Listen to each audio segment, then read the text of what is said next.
ನಮಸ್ಕಾರ, ನೀವು ನೋಡ್ತಾ ಇದ್ದೀರಾ ಫ್ರೀಡಂ ಟಿವಿ. ನಾನು ರಚನಾ ನಂಜುಂಡ. ಕೆವಿಎನ್ ಪ್ರೊಡಕ್ಷನ್ ನಡಿ Prem ನಿರ್ದೇಶಿಸಿರುವಂತಹ ಕೆಡಿ cinema ಬಿಡುಗಡೆಗಾಗಿ Dhruva Sarja fans ತುದಿಗಾಲ್ನಲ್ಲಿ wait ಮಾಡ್ತಾ ಇದ್ದಾರೆ. ಧ್ರುವ ಸರ್ಜಾದು ಇತ್ತೀಚೆಗೆ ಯಾವುದೂ ಕೂಡ ಅಂತ ಹೇಳ್ಕೊಳ್ಳುವಂತಹ ಸಿನಿಮಾಗಳು ಯಾವುದು ಬಂದಿಲ್ಲ. ರಿಲೀಸ್ ಆಯ್ತು, ಆದ್ರೆ ಅಷ್ಟು ಮಟ್ಟಿಗೆ ಹೆಸರು ಮಾಡಲಿಲ್ಲ. ಏನಾದ್ರೂ ಕೆಡಿ ಅಟ್ಲೀಸ್ಟ್ ಅವರ ಅಭಿಮಾನಿಗಳಿಗೆ ಖುಷಿ ಕೊಡುತ್ತಾ ಅನ್ನೋ ಒಂದು ಕುತೂಹಲದಿಂದ ಎಲ್ಲರೂ ಕೂಡ ಕಾಯ್ತಾ ಇದ್ದಾರೆ.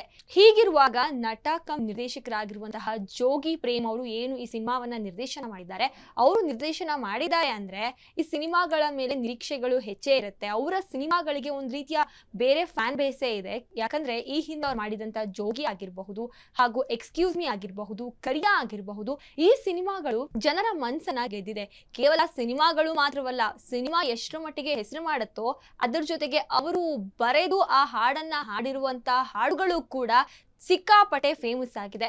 ಆದ್ರೆ ಇದೀಗ ಇದೇ ಪ್ರೇಮ್ ಏನಿದ್ದಾರೆ, ಕೆಡಿ ಸಿನಿಮಾದ ನಿರ್ದೇಶಕರು ಕಮ್ ನಟ ಹಾಗೂ ಹಾಡನ್ನ ಬರೆದಿದ್ದಾರೆ. ಆದ್ರೆ ಇದೀಗ ನಟ, ನಿರ್ದೇಶಕ, ಹಾಡುಗಾರರಾಗಿರುವಂತಹ ಪ್ರೇಮ್ ಅವರು ಏನು ಕೆಡಿ ಸಿನಿಮಾದ ಒಂದು ಹಾಡನ್ನ ಬರೆದಿದ್ದಾರೆ, ಸೆರ್ಗೆ ಸರ್ಸ ಸೆರ್ಗೆ ಅನ್ನೋ ಒಂದು ಹಾಡು ಇದೀಗ ದೊಡ್ಡ ವಿವಾದವನ್ನ ಸೃಷ್ಟಿ ಮಾಡಿದೆ. ಕೇವಲ ನಮ್ಮ ಕರ್ನಾಟಕದಲ್ಲಿ ಮಾತ್ರವಲ್ಲ, ಈ ಒಂದು ಸಿನಿಮಾ ಏನು ಪ್ಯಾನ್ ಇಂಡಿಯಾ ಲೆವೆಲ್ಗೆ ರಿಲೀಸ್ ಆಗ್ತಾ ಇದೆ ಕೆಡಿ, ಪ್ಯಾನ್ ಇಂಡಿಯಾ ಲೆವೆಲ್ ಅಂದಾಗ ಅದನ್ನ 4 ಭಾಷೆ ಅಥವಾ 5 ಭಾಷೆಗೆ ತಗೊಂಡ್ ಬರ್ತಾರೆ. ಹೀಗಾಗಿ ಆ ಒಂದು ಹಾಡು ಏನಿದೆ, ಸೆರ್ಗೆ ಸರ್ಸೆ ಸೆರ್ಗೆ ಅನ್ನೋ ಒಂದು ಹಾಡು, ಆ ಹಾಡು ಕೇವಲ ಕನ್ನಡದಲ್ಲಿ ಮಾತ್ರವಲ್ಲ 4 ಭಾಷೆಯಲ್ಲೂ ಕೂಡ ಬಿಡುಗಡೆಯಾಗಿದೆ. ಏನಂದ್ರೆ ಕೇವಲ ಕನ್ನಡದಲ್ಲಿ ಮಾತ್ರ ಈ ಒಂದು ಹಾಡನ್ನ ಅವರು ಡಬಲ್ ಮೀನಿಂಗ್ ಅಲ್ಲಿ ಬರೆದಿದ್ದಾರೆ ಅಂತ ಹೇಳಿ ಈಗ ವಿವಾದ ಸೃಷ್ಟಿಯಾಗಿರೋದಲ್ಲ. ಇದರ ಜೊತೆಗೆ ಎಲ್ಲಾ ಭಾಷೆಗಳು, ಕನ್ನಡ, ತಮಿಳು, ತೆಲುಗು ಹಾಗೂ ಹಿಂದಿಯಲ್ಲೂ ಕೂಡ ಅದೇ ರೀತಿ ಅವರು ಸಾಹಿತ್ಯವನ್ನ ರಚನೆ ಮಾಡಿದ್ದಾರೆ.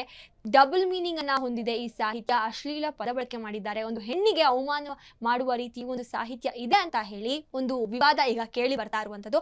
ಇದೀಗ ಈ ಸಾಂಗ್ ಅನ್ನ ಈಗಾಗಲೇ ಬಾಲಿವುಡ್ ಅಲ್ಲಿ ಬ್ಯಾನ್ ಮಾಡಿ ಯೂಟ್ಯೂಬ್ ನಲ್ಲಿ ತೆಗೆದು ಹಾಕಲಾಗಿದೆ. ಕನ್ನಡದಲ್ಲೂ ಕೂಡ ಈ ಹಾಡು ಇರಬಾರ್ದು, ತೆಗೆದು ಹಾಕಬೇಕು ಅಂತ ಹೇಳಿ ಈಗ ಹೆಚ್ಚಾಗಿ ಆಕ್ರೋಶವನ್ನ ಹೊರ ಹಾಕ್ತಾ ಇದ್ದಾರೆ. ಹಾಗೂ ಎಲ್ಲರೂ ಕೂಡ ಕೇಳ್ತಾ ಇದ್ದಾರೆ ಈ ಹಾಡನ್ನ ತೆಗೆದು ಹಾಕಿ ಅಂತ ಹೇಳಿ. ಕೇವಲ ಅವರು ಬರ್ದಿರೋದು ಮಾತ್ರವಲ್ಲ, ಆ ಹಾಡನ್ನ ಏನ್ ಚಿತ್ರೀಕರಣ ಮಾಡಿದ್ದಾರೆ ಅದು ಕೂಡ ತೀರಾ ಅಶ್ಲೀಲವಾಗಿದೆ. ಒಂದು ಕಡೆ ಸಾಹಿತ್ಯವೂ ಕೂಡ ಪದ ಬಳಕೆ ಸರಿಯಾಗಿಲ್ಲ, ಇನ್ನೊಂದು ಕಡೆ ಆ ಹಾಡಿನ ಚಿತ್ರಣ ಏನಾಗಿದೆ ಅದು ಕೂಡ ನೋಡೋದಕ್ಕೆ ಆಗೋದಿಲ್ಲ. ಆ ರೀತಿಯ ಒಂದು ಅಶ್ಲೀಲತೆಯನ್ನ ಆ ಒಂದು ಹಾಡಿನಲ್ಲಿ ಬಳಸಿದ್ದಾರೆ ಅಂತ ಹೇಳಿ ವ್ಯಾಪಕವಾಗಿ ಈಗ ಆಕ್ರೋಶ ವ್ಯಕ್ತವಾಗ್ತಾ ಇದೆ. ಇನ್ನು ನೋರಾ ಫತೇಹಿ ಅವರು ಇದೀಗ ಮೊದಲನೇ ಬಾರಿ ಕರ್ನಾಟಕಕ್ಕೆ ಅವರ ಪಾದಾರ್ಪಣೆಯನ್ನ ಮಾಡಿ ಮೊದಲ ಸಾಂಗ್ ಅನ್ನ ಅವರು ಮಾಡಿದ್ದಾರೆ, ನೃತ್ಯ ಮಾಡಿದ್ದಾರೆ. ಅವರ ಒಂದು ಡ್ಯಾನ್ಸ್ಗೆ ಕೇವಲ ಇಂಡಿಯಾದಲ್ಲಿ ಮಾತ್ರವಲ್ಲ, ಭಾರತದಲ್ಲಿ ಮಾತ್ರವಲ್ಲ, ಆಲ್ ಓವರ್ ದ ವರ್ಲ್ಡ್, ಇಡೀ ಪ್ರಪಂಚದಾದ್ಯಂತ ಅವರ ಡ್ಯಾನ್ಸ್ಗೆ ಒಂದು ಫ್ಯಾನ್ ಬೇಸ್ ಇದೆ. ಹೀಗಿರುವಾಗ ಅವರು ನಮ್ಮ ಕನ್ನಡದಲ್ಲಿ ಬಂದಿದ್ದಾರೆ ಅಂತ ಹೇಳಿ ಎಲ್ಲೋ ಒಂದ್ ಕಡೆ ಪ್ರೇಮ್ ಅವರು ಹೊಸತನ ತಗೊಂಡ್ ಬರ್ತಾರೆ.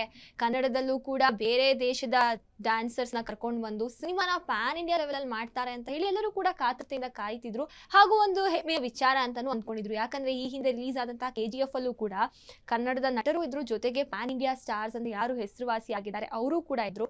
ಅದರ ಜೊತೆಗೆ ಇವರು ಈ ರೀತಿಯಾಗಿ ಬೇರೆ ಭಾಷೆಯಿಂದ ತಗೊಂಡ್ ಬಂದಾಗ ಹೆಚ್ಚಾಗಿ ಆ ಸಿನಿಮಾಗಳಿಗೆ ಬೇಡಿಕೆ ಇರುತ್ತೆ. ಯಾಕಂದ್ರೆ ಸಿನಿಮಾದಲ್ಲಿ ಕನ್ನಡದವರ ಜೊತೆ ಬೇರೆ ಭಾಷೆಯವರು ಇದ್ದಾಗ ಬೇರೆ ಭಾಷೆಯವರನ್ನ ಸುಲಭವಾಗಿ ಸೆಳಿಬಹುದು ಅಂತ ಹೇಳಿ ಅವರು ಒಂದು ಆಲೋಚನೆಯಲ್ಲಿ ಈ ರೀತಿಯ ಒಂದು ಹಾಡನ್ನ ಮಾಡಿದ್ದಾರೆ ಕೆಡಿ ಸಿನಿಮಾದಲ್ಲಿ.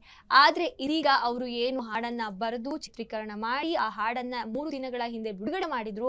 ಎಲ್ಲಿ ಹಾಡು ಫೇಮಸ್ ಆಗತ್ತೆ, ವ್ಯೂಸ್ ಮೇಲೆ ವ್ಯೂಸ್ ಪಡ್ಕೊಳ್ಳುತ್ತೆ ಅಂತ ಅನ್ಕೊಂಡಿದ್ರು. ಆದ್ರೆ ಕಥೆನೆ ಉಲ್ಟಾ ಆಗಿ ಎಲ್ಲರೂ ಕೂಡ ಆ ಹಾಡಿಗೆ ವ್ಯಾಪಕವಾಗಿ ಆಕ್ರೋಶನ ಹೊರ ಹಾಕ್ತಾ ಇದ್ದಾರೆ. ಒಂದ್ ಕಡೆ ಪ್ರೇಮ್ ಹೇಳ್ತಾರೆ, ನಾನು ಒಂದು ಬಾಟಲ್ ಹಾಗೂ ಉಪ್ಪಿನಕಾಯನ್ನ ಇಟ್ಕೊಂಡು ಬರ್ದಿರುವಂತಹ ಸಾಂಗು, ಇದ್ರಲ್ಲಿ ಯಾವುದೇ ರೀತಿಯಾದಂತಹ ಡಬಲ್ ಮೀನಿಂಗ್ ಇಲ್ಲ, ದ್ವಂದ್ವ ಅರ್ಥ ಇಲ್ಲ ಅಂತ ಹೇಳಿ. ಆದ್ರೆ ಒಬ್ರಲ್ಲ ಇಬ್ರಲ್ಲ ಎಲ್ಲರೂ ಕೂಡ ಹೇಳ್ತಾ ಇರೋದು ಏನು ಅಂದ್ರೆ ಇದು ದ್ವಂದ್ವ ಅರ್ಥವನ್ನ ಕೊಡುತ್ತೆ, ಇದು ದ್ವಂದ್ವ ಅರ್ಥದಲ್ಲೇ ಈ ಹಾಡನ್ನ ಬರ್ದಿರೋದು, ಅದು ಅವ್ರಿಗೂ ಕೂಡ ಗೊತ್ತು, ಹೆಚ್ಚಾಗಿ ಪಬ್ಲಿಸಿಟಿ ಆಗ್ಬೇಕು ಅಂತ ಹೇಳಿ ಅವ್ರು ಈ ತರ ಮಾಡ್ತಾ ಇದ್ದಾರೆ.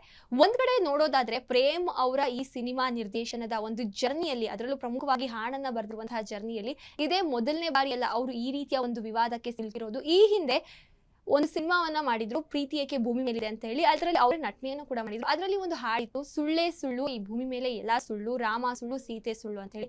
ಅವಾಗ್ಲೂ ಕೂಡ ಅವ್ರ ಮೇಲೆ ವ್ಯಾಪಕವಾಗಿ ಆಕ್ರೋಶ ಹೊರ ಹಾಕಿದ್ರು. ಯಾಕಂದ್ರೆ ರಾಮ ಸುಳ್ಳು ಸೀತೆ ಸುಳ್ಳು ಅಂದಾಗ ಹೆಚ್ಚಾಗಿ ಯಾರು ಕೂಡ ಅದನ್ನ ಇಷ್ಟಪಡೋದಿಲ್ಲ. ಅದಾದ ನಂತರದಲ್ಲಿ ಅವರ ಒಂದು ವಿಲನ್ ಸಿನಿಮಾಗೂ ಕೂಡ ಕೆಲವೊಂದು ವಿವಾದ ಕೇಳಿ ಬಂದಿತ್ತು. ಏನಂದ್ರೆ ಸುದೀಪ್ ಅವರು ಹೆಚ್ಚಾಗಿ ಅದರ ನಟ ಶಿವರಾಜ್ ಕುಮಾರ್ ಅವರಿಗೆ ಹೊಡೆಯೋ ಒಂದು ಸಿಂಗಲ್ ಜಾಸ್ತಿ ಇರುತ್ತೆ. ಅವಾಗಲೂ ಕೂಡ ವಿವಾದ ಕೇಳಿ ಬಂದಿತ್ತು. ಹಾಗೂ ಮೇಲುಕೋಟೆ ಹುಡುಗಿ ಒಬ್ಳು ಅಂತ ಒಂದು ಹಾಡನ್ನ ಕೊಟ್ಟಿದ್ರು. ಅದರಲ್ಲೂ ಕೂಡ ಮೇಲುಕೋಟೆ ಅನ್ನೋ ಒಂದು ಪವಿತ್ರ ಸ್ಥಳನ ಈ ರೀತಿ ಬಳಸಿದ್ದಾರೆ ಅಂತ ಹೇಳಿ ಕೂಡ ವಿವಾದಗಳು ಕೇಳಿ ಬಂದಿತ್ತು. ಈ ಮೂಲಕ ಏನು ಅಂದ್ರೆ ಪ್ರೇಮ್ ಅವರಿಗೆ ಈ ಹಿಂದೆ ಈ ರೀತಿ ಅನುಭವ ಆಗಿದ್ರು ಕೂಡ ಅದೆಲ್ಲದಕ್ಕಿಂತ ಒಂದು ದೊಡ್ಡ ಮಟ್ಟಿಗೆ ಈ ರೀತಿಯ ಒಂದು ವಿವಾದವನ್ನ ಅವ್ರ ಮೇಲೆ ಹೇಳ್ಕೊಂಡಿದ್ದಾರೆ. ಈ ಮೂಲಕ ಅವ್ರು ಎಷ್ಟು ಕಷ್ಟಪಟ್ಟು ನೊರಾ ಫತೇಹಿ ಅವರನ್ನ ಈ ಒಂದು ಕನ್ನಡ ಇಂಡಸ್ಟ್ರಿಗೆ ಕರ್ಕೊಂಡು ಬಂದ್ರು ಹಾಗೂ ದೊಡ್ಡ ಮಟ್ಟದ ಮೊತ್ತವನ್ನ ಕೂಡ ಹಾಕಿರ್ತಾರೆ ಈ ಸಿನಿಮಾದ ಹಾಡಿಗಾಗಿ. ಆದ್ರೆ ಈಗ ಏನು ಆಕ್ರೋಶ ವ್ಯಕ್ತವಾಗಿದ ಕೂಡಲೇ ಈಗಾಗಲೇ ಬಾಲಿವುಡ್ ನಲ್ಲಿ ಹಾಡು ಬ್ಯಾನ್ ಮಾಡಿದ್ದಾರೆ. ಯೂಟ್ಯೂಬ್ ನಲ್ಲಿ ಬಿಡುಗಡೆಯಾಗಿತ್ತು, ಅದನ್ನ ಬ್ಯಾನ್ ಮಾಡಿದ್ದಾರೆ. ಹಾಗೂ ಕನ್ನಡದಲ್ಲೂ ಕೂಡ ಈ ಹಾಡನ್ನ ತೆಗೆದು ಹಾಕಬೇಕು ಅಂತ ಹೇಳಿ ಇದೀಗ ಆದೇಶವನ್ನ ಹೊರಡಿಸಿದ್ದಾರೆ. ಈ ಮೂಲಕ ಈ ರೀತಿ ಅವರು ಒಂದು ಸಾಹಿತ್ಯವನ್ನ ರಚನೆ ಮಾಡಿ ಎಷ್ಟೇ ದೊಡ್ಡ ಮಟ್ಟದಲ್ಲಿ ಅವರು ದುಡ್ಡನ್ನ ಹಾಕಿ ಎಷ್ಟೇ ಕಷ್ಟಪಟ್ಟು ಮಾಡಿದ್ರು ಕೂಡ ಈ ಒಂದು ತಪ್ಪಿನಿಂದ ಇದು ದೊಡ್ಡ ತಪ್ಪು ಅಂತಾನೆ ಹೇಳ್ಬೋದು. ಮುಖ್ಯವಾಗಿ ಒಂದು ಹಾಡಂದ್ರೆ ಅದಕ್ಕೆ ಸಾಹಿತ್ಯನೇ ತುಂಬಾ ಮುಖ್ಯ ಆಗುತ್ತೆ. ಅದರಲ್ಲಿ ಅವರು ಎಡವಿರೋದ್ರಿಂದ ಇದೀಗ ಹಾಡನ್ನ ತೆಗೆದು ಹಾಕುವಂತಹ ಒಂದು ಪರಿಸ್ಥಿತಿ ನಿರ್ಮಾಣ ಆಗಿದೆ. ಮುಂದೆ ಆ ಸಾಂಗ್ ಅನ್ನ ಮತ್ತೆ ರೀಶೂಟ್ ಮಾಡ್ತಾರಾ ಅಥವಾ ಬೇರೆ ಲಿರಿಕ್ಸ್ ಬರೆದು ಅದಕ್ಕೆ ಫಿಕ್ಸ್ ಮಾಡ್ತಾರಾ ಅನ್ನೋದನ್ನ ಕಾದ್ ನೋಡ್ಬೇಕಾಗಿದೆ. ಇದಾಗಿತ್ತು ಫ್ರೀಡಂ ಟಿವಿ ವಿಶೇಷ. ಮತ್ತಷ್ಟು ಅಪ್ಡೇಟ್ಸ್ಗಾಗಿ ನೋಡ್ತಾರೆ ಫ್ರೀಡಂ ಟಿವಿ. ಕ್ಷಣದ ಸುದ್ದಿಗಳಿಗಾಗಿ ಫ್ರೀಡಂ ಟಿವಿ ಸಬ್ಸ್ಕ್ರೈಬ್ ಮಾಡಿ, ಲೈಕ್ ಮಾಡಿ ಹಾಗೂ ಫಾಲೋ ಮಾಡಿ. ಹೊಸ ಸುದ್ದಿಗಳ ನೋಟಿಫಿಕೇಶನ್ಗಾಗಿ ಬೆಲ್ ಐಕಾನ್ ಮೇಲೆ ಕ್ಲಿಕ್ ಮಾಡಿ.